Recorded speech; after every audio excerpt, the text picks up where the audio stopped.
¿Qué tal mis amigos de Quantum Profe? Bienvenidos a este nuevo video sobre unidades de concentración física. Acompáñenme. Pero es muy importante que veas antes el video sobre las disoluciones y sus conceptos relacionados que está apareciendo en la parte superior de este video. Recordemos que una disolución tiene dos componentes principales. El que se encuentra en menor cantidad es el soluto y el que se encuentra en mayor es el disolvente. Según la relación de cantidad entre el soluto y el disolvente, se dice que las disoluciones tienen una concentración, que pueden ser medidas en unidades de concentración física y en unidades de concentración químicas. Hoy veremos ejercicios resueltos sobre porcentaje en masa, porcentaje en volumen, porcentaje masa-volumen, partes por millón y partes por billón. Veamos el ejemplo número 1. Él dice que debes imaginarte que tienes dos recipientes, uno con 100 mililitros de agua y otro con 400 mililitros de agua. Al primer recipiente le añades 10 mililitros de etanol, que es el alcohol que se encuentra presente en las bebidas alcohólicas. Al segundo recipiente le agregas 20 mililitros de esa misma sustancia.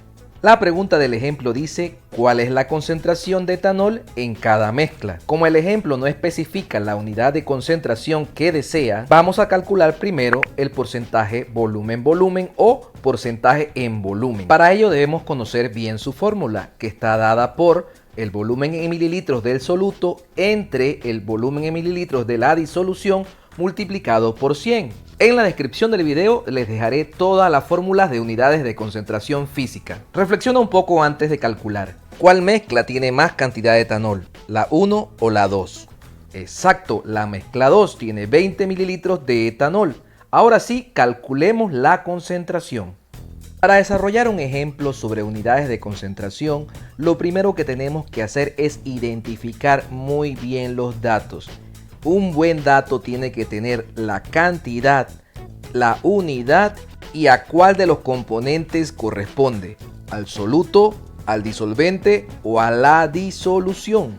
En la mezcla 1 los 10 mililitros de etanol corresponden al soluto porque es el que se encuentra en menor cantidad y así entonces los 100 mililitros de agua corresponden al disolvente. Si observamos la fórmula de porcentaje en volumen, vemos que en el numerador necesitamos colocar los mililitros del soluto, que ya lo tenemos en los datos. Sin embargo, en el denominador necesitamos colocar los mililitros de la disolución, pero no están en los datos.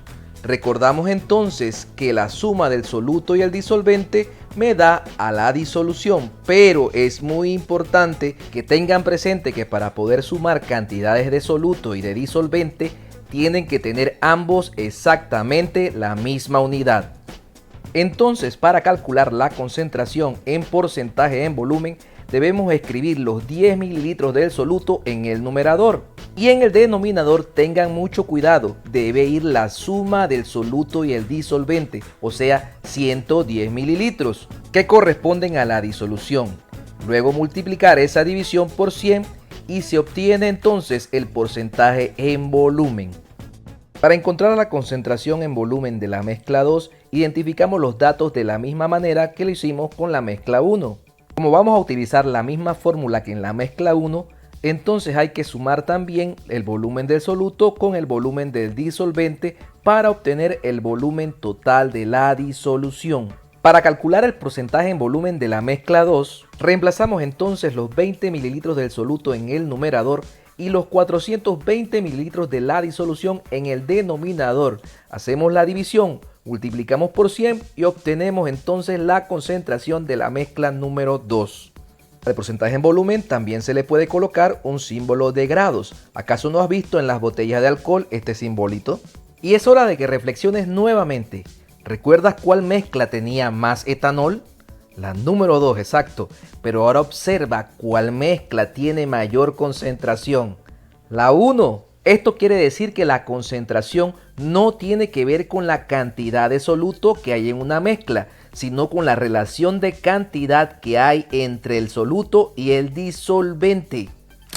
Veamos el ejemplo número 2. En él nos piden encontrar la concentración en unidades de porcentaje en masa de las mezclas 1 y 2 que se presentaron en el ejemplo anterior. Así que escribimos los datos correspondientes a la mezcla 1 del ejemplo anterior Además de dos datos nuevos, nos están dando la densidad del etanol y también la densidad del agua.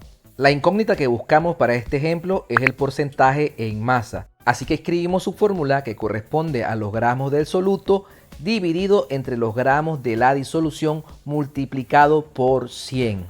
Si observamos la fórmula, allí dice que se necesita los gramos del soluto y los gramos de disolución. Sin embargo, estos no se encuentran en los datos. Allí solo se encuentran los mililitros del soluto y del disolvente. Entonces, ¿cómo es posible transformar los mililitros a gramos? Claro, a través de la densidad, que se define como la división de la masa entre el volumen.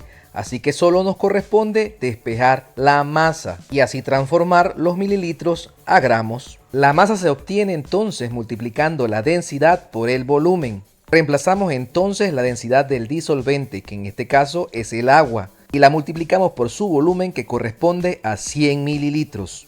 Obtenemos entonces la masa del agua, que es 100 gramos. De manera similar obtenemos la masa del soluto, pero esta vez utilizando la densidad del etanol. Se obtiene finalmente 7,89 gramos de soluto. Otra manera de convertir mililitros a gramos y viceversa es utilizando la densidad como factor de conversión. Por ejemplo, la densidad del etanol es 0,789 gramos sobre mililitro. Esto quiere decir que cada 1 mililitro de soluto tiene una masa de 0,789 gramos. Colocamos entonces el mililitro en la parte inferior y los 0,789 gramos en la parte superior para poder cancelar las unidades y así obtener de otra manera la masa del soluto. Reemplazamos en la fórmula entonces los gramos del soluto en el numerador, pero recuerden que en el denominador van los gramos de la disolución. Por lo tanto, hay que sumar los gramos del soluto con los gramos del disolvente para obtener los gramos de la disolución que se ubican en el denominador. Hacemos la división entonces, multiplicamos por 100 y obtenemos el porcentaje en masa de esta disolución. Para obtener las unidades de concentración de porcentaje en masa de la mezcla 2 hay que hacer exactamente el mismo procedimiento. Lo único que hay que reemplazar con 20 mililitros para el soluto y 400 mililitros para el disolvente. Hay que tener en cuenta que aunque las unidades de concentración en porcentaje en masa y en volumen no son las mismas, la mezcla 1 sigue estando más concentrada que la mezcla 2 en ambas unidades de concentración. Ya con los datos obtenidos también se podría buscar la concentración en porcentaje masa-volumen. Allí podemos ver su fórmula, solo que tenemos que tener mucho cuidado con las unidades que utilizamos. Y ahora veamos el último ejemplo, el ejemplo número 3. Este ejemplo tiene algo de contexto. Nos habla sobre la atracina, que es un herbicida que se utiliza para controlar la maleza. Son datos reales acerca de un río de un determinado país en donde se encontró una gran mortandad de peces y otras especies. Cuando se hicieron los análisis se encontró una determinada cantidad de atracina y lo que se quiere es comprobar si esa cantidad es mayor o menor a la concentración límite permitida por la OMS, que es de 2 partes por billón. Observamos que uno de los valores de los datos está en unidades de gramos sobre litro. Eso es otra forma de representar la concentración. Y entonces, ¿cuál es la incógnita? Es partes por billón. Necesitamos encontrar las partes por billón que hay en esa concentración para poder compararla con el valor máximo permitido por la OMS. Observamos en la fórmula de partes por billón que para encontrarlas se necesitan los microgramos del soluto y los litros de la disolución. Observamos que en la fórmula no tenemos ni los microgramos del soluto ni los litros de la disolución, pero podemos tomar este valor de concentración, que significa que en cada litro de disolución hay 4,2 por 10 a la menos 5 gramos de soluto, lo que quiere decir que podemos transformar esos gramos del soluto a microgramos, recordando que un microgramo tiene 1 por 10 a la menos 6 gramos. Reemplazamos entonces en la fórmula de partes por billón los 42 microgramos arriba en el numerador y el litro abajo. Obtenemos entonces unas 42 partes por billón, lo que indica que este valor está por encima del valor permitido por la OMS de 2 partes por billón. Hay otra unidad que corresponde a las partes por millón, que junto a las partes por billón se utilizan para unidades de concentraciones muy pero muy pequeñas o unidades trazas. Para obtenerlas es necesario transformar los gramos a miligramos y al igual que las partes por billón hay que dividirlos entre los litros de la disolución. Y así finalmente se obtiene el valor de las partes por millón. Eso fue todo. Si el video te fue de utilidad, suscríbete y espera pronto el próximo video de unidades de concentración química. Hasta luego.